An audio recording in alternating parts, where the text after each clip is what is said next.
Yo, what's up guys? Chase the Bro here, and welcome back to another Dark Souls 3 weapon showcase. Today we're going to be examining the Farron Greatsword, and for those of you who aren't aware, patch 1.14 was just released, and in this patch it actually increased the attack power and decreased the stamina consumption for the Farron Greatsword. And seeing as it got a buff, I really wanted to test it out and see how good the weapon actually was. Although I've never had a build centered around the weapon, so I can't really compare the damage output for you guys, but I can say that it is a beast. It has all the standard attacks of a regular Ultra Greatsword when one-handed, but when you decide to use the L1 attacks, that's when this weapon becomes a little bit more versatile. The attack covers a wide range of area, and if you happen to get your opponent with the initial dagger of the L1 attack, then you can connect the second L1 and you'll do a 4 consecutive hit combo. Oftentimes this will render your opponent's health almost fully depleted, depending on their absorption, but most of the time that's how much damage I've done.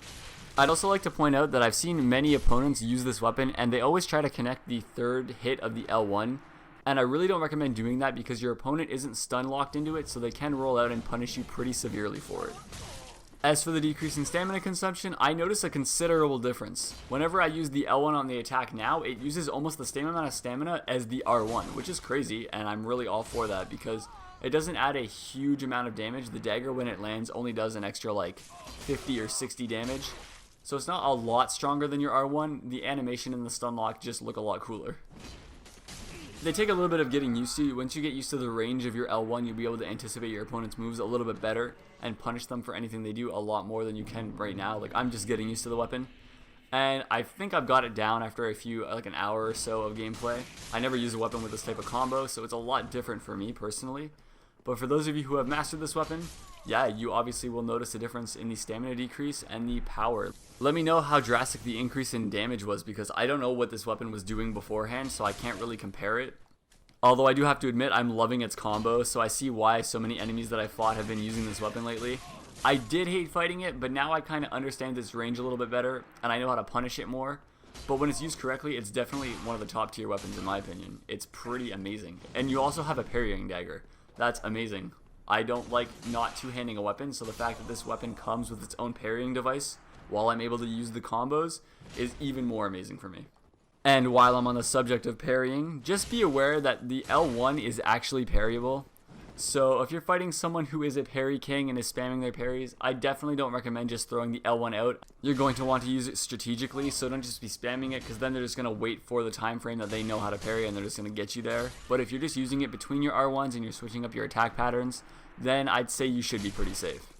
And that's pretty much all I have to say about the Farron Greatsword. If you haven't used the weapon before, definitely try it out. It could suit your playstyle and you could end up loving it. But if you have used it and you just haven't used it since the new patch, just remember the stamina consumption has been decreased and the damage output has been increased. And I just wanted to give you guys a quick look at my stats to show you what I'm working with.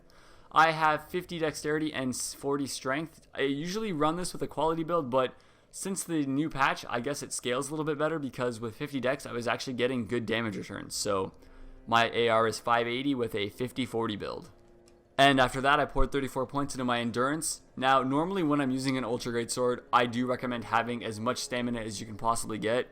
But because the stamina consumption got decreased on this weapon, I didn't notice a huge hit to my stamina bar whenever I would do even an R1 or an L1. So running it with 34 was no problem for me.